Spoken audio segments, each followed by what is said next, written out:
Man chooses to live on $5,000 a year in a Hobbit hole.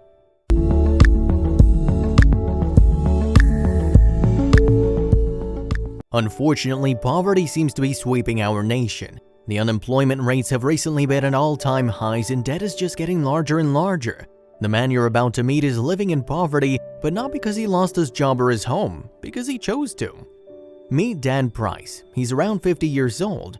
20 years ago, he had a wife, a job, and 2 kids. Price read Pain Hollow, a 1974 book about author Harland Hubbard's rejection of modernity and his primitive home on the shore of the Ohio River. Price's marriage dissolved and the whole family moved to Oregon. Price opted to move alone into a tiny cabin in the woods, then a flophouse, then a teepee, and finally to an underground hobbit hole on a horse pasture near a river where he still lives.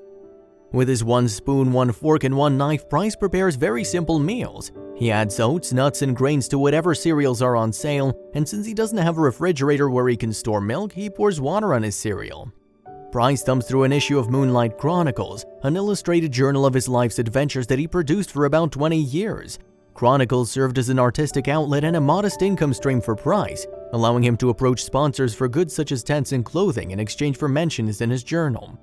For Price, who has no washing machine or dryer, doing laundry means cleaning his clothes in the river that runs along the edge of his property. He dries his clothing on a line. "What happens when you get richer and richer is you dream of making a paradise for yourself," he said. "What I have here is what rich people have." He removes 1 cottonwood each autumn, replacing those trees with evergreens which he says tend to not drop large limbs during storms. Price leases the property for $100 per year. Price avoids buying new tools, preferring instead to find them at garage sales or on Craigslist, and to wear them out as much as possible before replacing them.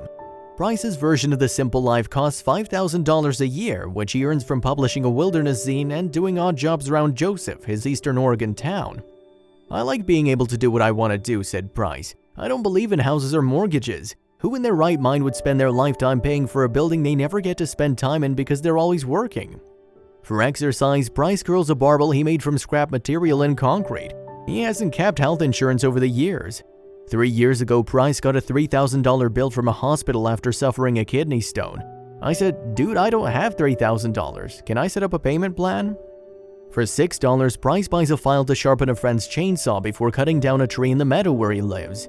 People get this real high when they buy something. That's why they buy stuff all the time. I'm the opposite. When I buy something, I get this depressed feeling. Price helps dismantle a teepee at Nez Perce Native American photo exhibit in Joseph, where he volunteers the expertise he gained from living in a teepee before building the Hobbit hole. Price saw an ad for a job to work as a caretaker at the local cemetery. It was like a revelation. Caretaker, there's something so cool about that word, like being a monk.